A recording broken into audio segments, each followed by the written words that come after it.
Podcast El Tiempo. Más de 50 años después, el consenso de expertos y países productores es que la guerra contra las drogas ha fracasado. Sin embargo, el camino de la legalización no parece ser una opción posible a corto plazo. Colombia alcanza nuevos máximos de producción de cocaína y el gobierno cambia su estrategia de erradicación en medio de un mapa criminal en las regiones que complica los esfuerzos por reducir la violencia. Pero, ¿qué peso tiene el narcotráfico en la economía del país? Hoy es lunes 27 de febrero. Mi nombre es Carlos Solano. Bienvenidos a El Café de Hoy de El Tiempo.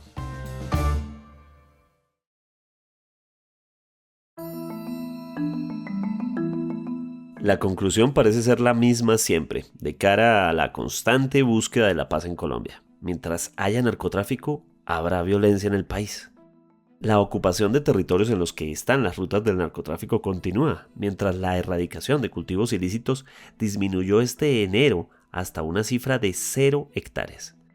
Por eso, la estimación de que el narcotráfico genera el 4,5% del Producto Interno Bruto en Colombia es una señal de alerta. ¿Estamos ante una economía narcotizada? ¿Es la legalización una alternativa real en este punto?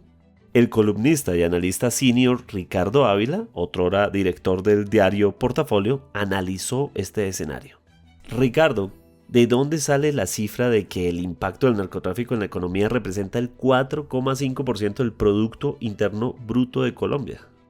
La cifra del peso de la actividad del narcotráfico en la economía sale básicamente de incorporar el valor de la cocaína que se vende, más obviamente el valor implícito de la cosecha. Pero tal vez la principal fuente de este aumento en el estimativo, que rompe con lo que se venía diciendo, en el sentido de que normalmente el valor de la cosecha de cocaína en Colombia era cercano a el 2% del Producto Interno, es decir, algo de alrededor de 6.000 millones de dólares al año. La diferencia es que esos cálculos se hacían en su mayoría tomando como base el precio de venta de $1.000 por kilo de cocaína casi que en la puerta del laboratorio, y no considera el hecho de que muchas de las transacciones se hacen o se entregan para despacho ya aún más allá de las fronteras de Colombia o en zonas fronterizas. Es decir, que ya ha habido un proceso de llevar la droga desde el centro de producción hasta el centro en el cual se le entrega a otros encargados de procesarla o llevarla a mercados distintos, como es el caso, por ejemplo, de los carteles mexicanos. Y en ese caso, el precio de la cocaína sube no de $1.000 a 2.000 o hasta 7.000, dependiendo de dónde sea el punto de entrega. Por esa razón es que el profesor Daniel Mejía eleva sustancialmente el peso de estas actividades ilegales hasta el equivalente del 4,5% del Producto Interno Bruto, es decir, unos 14.000 millones de dólares o algo más en números gruesos. Claramente, pues esa es una cantidad muy significativa que además explica por qué pues, se alimentan las finanzas y por qué existen los ejércitos ilegales de todo tipo pues, que se quieren desactivar a través de iniciativas como la de la Paz Total, iniciativa que por cierto no está exenta de riesgos si ello lleva a una menor presencia de la fuerza pública, particularmente en esas zonas de producción de cocaína. En la espiral del narcotráfico y violencia, la reflexión habitual es que la guerra no se va a acabar mientras exista el narcotráfico. ¿No existe otro camino? No hay duda que el principal factor generador de violencia en Colombia a lo largo de las últimas décadas es la presencia del narcotráfico. En primer lugar, pues por la cultura de ilegalidad que crea, pero sobre todo por el hecho de que alimenta a grupos armados que, por un lado, buscan mantener despejadas las rutas del negocio ilegal y, por el otro lado, pues generan desbordamientos de violencia y cambios en las costumbres de la propia sociedad, y eso, como bien se dice, lleva a una espiral que en nuestro caso pues se puede ubicar desde mediados de los años 70, cuando comenzó la bonanza marimbera y que obviamente llegó a su punto más alto con el auge de los carteles de Medellín y de Cali. Pero claramente Colombia no ha dejado atrás esa época. Basta comparar un mapa de episodios de violencia en Colombia con el de las zonas cocaleras, donde se ubican no solo cultivos, sino por supuesto cristalizaderos y laboratorios, para darse cuenta de que hay una altísima correlación entre la presencia de esas zonas sembradas en coca con episodios de muerte y desplazamiento. De tal manera que, evidentemente, mientras este negocio no se acabe, para Colombia será muy difícil, si no imposible, dejar atrás ese historial que tanto nos ha costado en materia de vidas, de destrucción y de personas desarraigadas que han tenido que irse para otros lados. Cuando el narcotráfico se incrusta en la economía, ¿qué tanto impacta en los sectores formales? Es decir, ¿tenemos una economía corrompida por el narcotráfico o este dinero solo circula en los negocios ilegales propios de los capos de este delito? Los ingresos del narcotráfico en Colombia, como bien lo señala el profesor Daniel Mejía de la Universidad de los Andes, pues ascenderían al equivalente de 4,5% del Producto Interno Bruto. Eso representa un peso mayor que el de la minería legal en Colombia, por ejemplo, para ponerlo en contexto. Es decir, de más de 2 veces o casi 3 veces lo que representa las actividades extractivas asociadas a la minería. De tal manera que no estamos hablando de una cifra menor, sino de algo que claramente tiene un impacto significativo. Impacto que de todas maneras no es uniforme. Obviamente se siente mucho más en las zonas de cultivo. Las principales, como lo señalan los mapas de Naciones Unidas, están localizadas en Cauca, Nariño, Putumayo o norte de Santander, al igual que en el sur de Bolívar y el nororiente de Antioquia, el sur de Córdoba. Pero claramente, aparte de esas zonas en donde ese poder corruptor del dinero proveniente de la droga se siente de manera fehaciente, pues se extiende a otros sectores. Obviamente entra toda la discusión sobre si Colombia es una economía narcotizada o no. A este respecto, pues la mayoría de los analistas coinciden en que no es así, pero no se puede descontar lo que significa la entrada de miles de millones de dólares al año y lo que ello impacta desde un punto de vista de la disponibilidad de divisas, pero del otro, los efectos de la llegada de esos recursos al país y que financian tanto la compra de armas como el contrabando, que son fuente y retroalimentan la economía ilegal. En algunos lugares, claramente la presencia de esos dineros pues impulsa los precios de la finca raíz, altera los mercados del trabajo, genera todo tipo de distorsiones. En otras partes, pues como ya sabemos y ha estado ampliamente documentado, pues hay una gran tendencia a concentrar la propiedad de la tierra y evidentemente eso ha sido respondido por las autoridades con diferentes grados de éxito en la incautación de propiedades habidas con dineros ilegales. Pero es una especie de círculo vicioso del cual no hemos podido salir. Pero Ricardo, ¿cuánto tarda el dinero del narcotráfico en incorporarse a la economía legal a través del lavado de dinero, por ejemplo? El dinero del narcotráfico claramente no es un flujo constante, porque no necesariamente llega todo en efectivo a las zonas productoras o a los grupos que se encargan de esa actividad. También hay muchos pagos en especie, muchas compensaciones en el sentido de que a cambio de productos se reciben bienes y que generan al mismo tiempo transacciones en el exterior, generan contrabando, de tal manera que no es que caiga una especie de lluvia de dólares en diferentes lugares, sino que los mecanismos de transmisión son mucho más complejos. De hecho, también es absolutamente cierto que en las zonas cocaleras, en muchos casos, el comercio o las operaciones del día a día se hacen intercambiando no necesariamente moneda nacional o extranjera en efectivo, sino gramos de base de coca. Una vez más, esto genera distorsiones en los precios de diferentes activos, desde obviamente la comida hasta pues tierras o vehículos o diferentes servicios. En el caso de la economía, pues la manera en que esto se siente de manera o de forma mucho más amplia, pues también varía. O sea que el impacto no es inmediato, sino puede extenderse en el caso de una operación determinada a lo largo de un tiempo de varias semanas.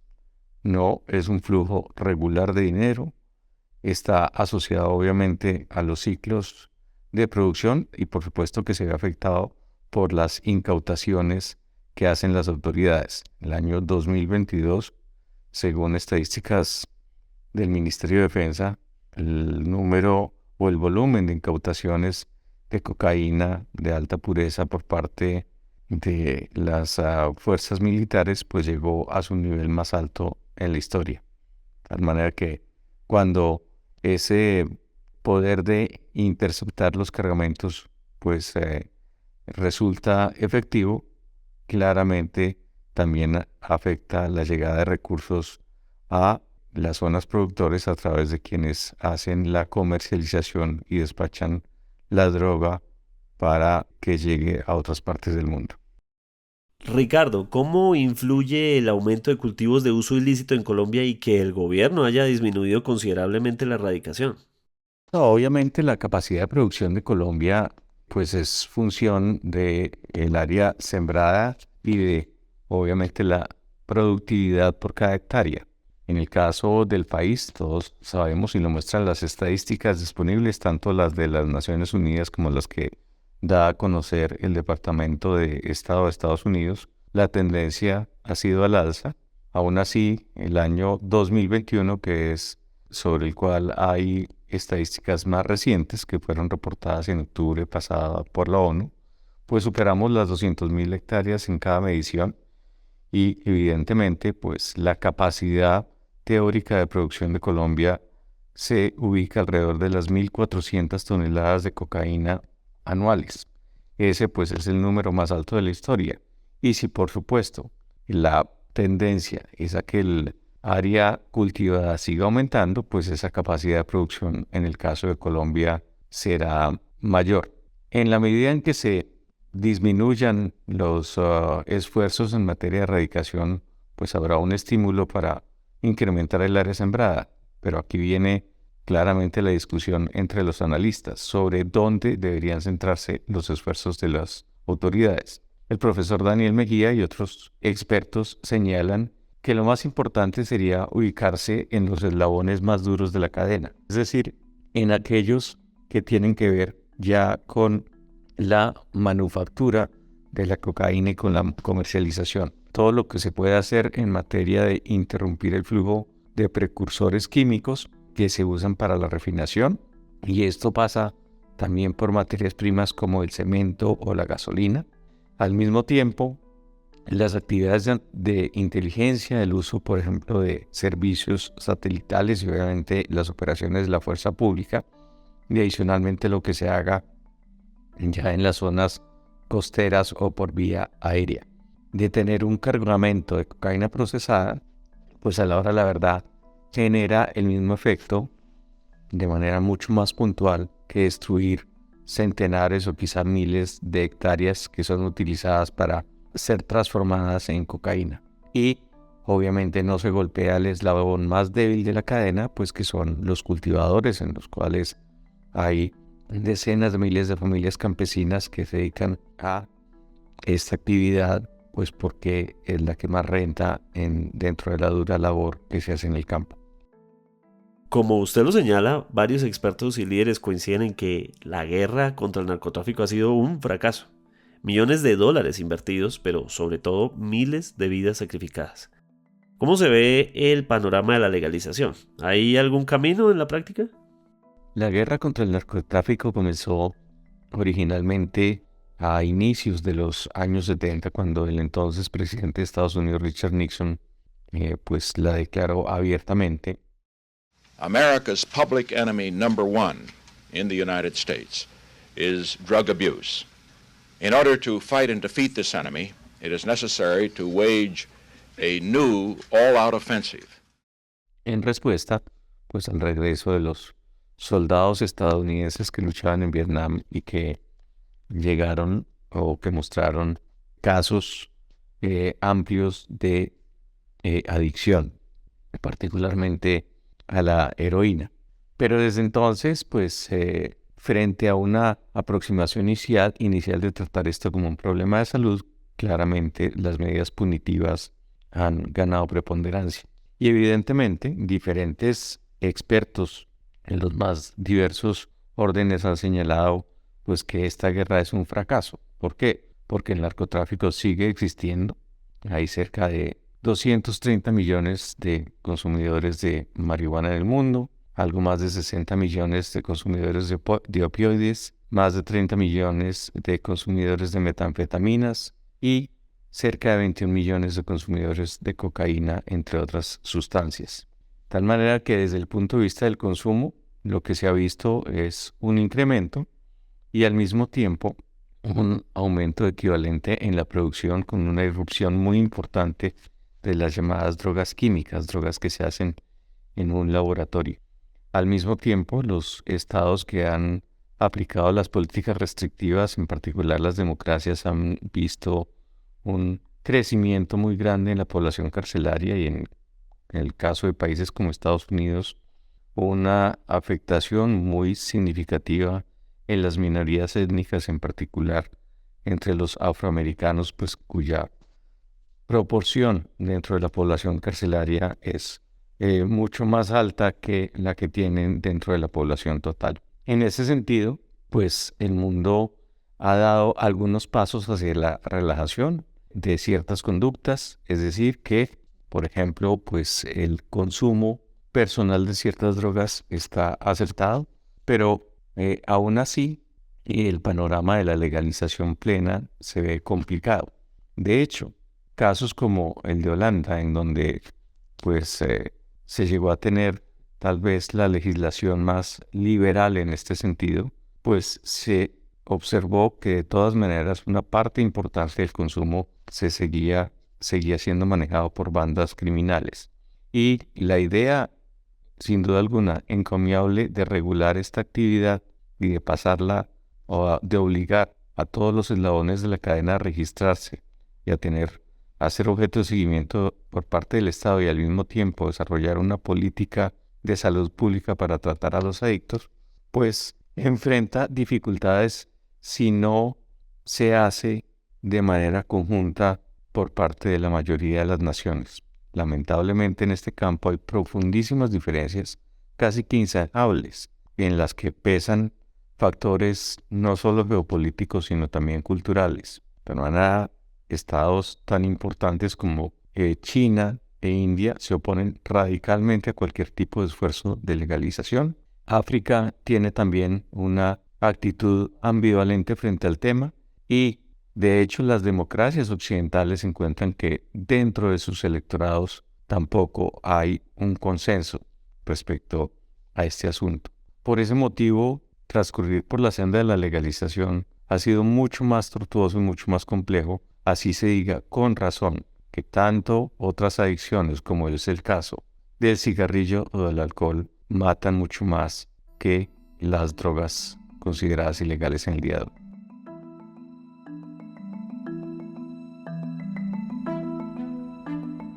Por último, una reflexión final, y es que más allá de que la legalización sea el camino, todavía estamos en un laberinto sin salida que nos impide llegar hasta allá.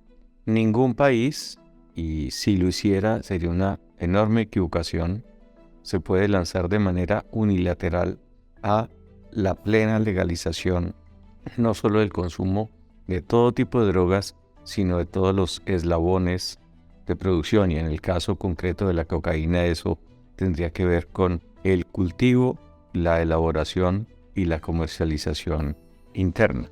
¿Por qué? Porque en la medida en que en los demás países eso no se acepte, pues se crea una gran presión para que aparezcan organizaciones criminales que se encargan de llevar esos productos a diferentes partes del mundo. Y todos sabemos pues que el mercado sigue ahí, que el mercado, a pesar de que tuvo, en el caso de la cocaína, un pequeño bache durante la época de la pandemia, porque esta es una droga de carácter social, pues su consumo se volvió a reactivar una vez las políticas del aislamiento o el distanciamiento terminaron. De tal manera que uno mira las estadísticas, hay un ritmo de crecimiento más o menos continuo a través de los años que hace muy difícil luchar contra este flagelo si no hay una cooperación internacional efectiva y sobre todo si todos los países juegan con las mismas reglas. No basta dar el primer paso si los demás no nos van a acompañar. Y creo que nos arrepentiríamos de tomar esa decisión y nos veríamos sujetos a sanciones que afectarían la economía colombiana en general.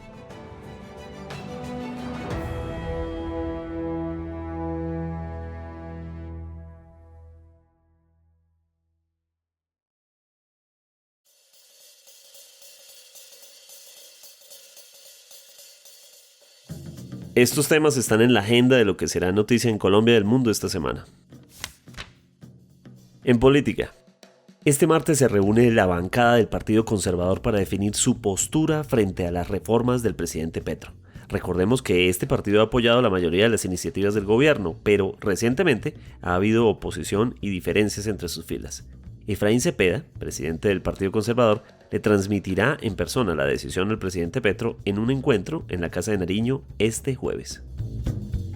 Esta semana el Congreso seguirá discutiendo la adición presupuestal y el plan de desarrollo del gobierno, entre otros proyectos.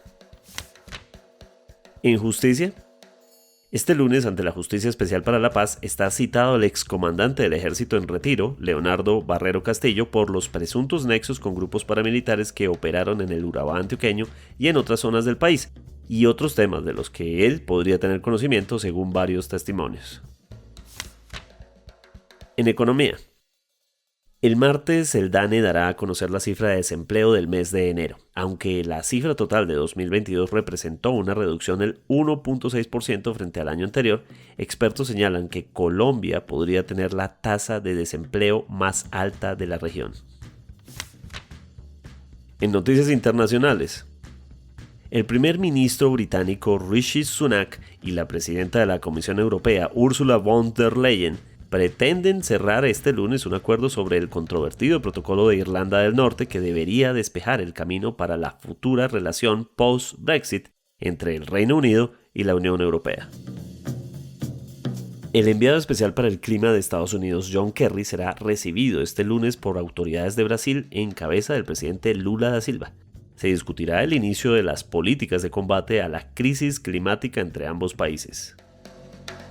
Esta semana debemos estar atentos a los ataques entre palestinos e israelíes. Este domingo fueron asesinadas 3 personas y hubo enfrentamientos que dejaron varias casas incineradas. En deportes, arrancamos con fútbol. Hoy lunes se entregan los premios de Best de la FIFA. El jueves habrá semifinal de la Copa del Rey con el clásico Real Madrid-Barcelona. Y en fútbol de la región, el jueves Millonarios busca avanzar en la Copa Libertadores contra Universidad Católica de Ecuador. Y el miércoles, Independiente Medellín se enfrenta a El Nacional. En noticias de tenis, esta semana la colombiana Camila Osorio juega en el Abierto de Monterrey. Y el domingo empieza la temporada de Fórmula 1 y la carrera de ciclismo París-Niza. En la cultura, este jueves llega a las salas de cine El Hijo, una película franco-británica de drama dirigida por Florian Zeller y protagonizada por Hugh Jackman y Laura Dern, en la que también actúan Anthony Hopkins y Vanessa Kirby. El jueves es el concierto muy esperado de Joaquín Sabina en el Movistar Arena en Bogotá. Y este domingo la Orquesta Filarmónica de Bogotá, bajo la dirección del maestro búlgaro Emil Tabakov, presenta en este concierto la Sinfonía número 9 coral de Beethoven en el Teatro Mayor Julio Mario Santo Domingo.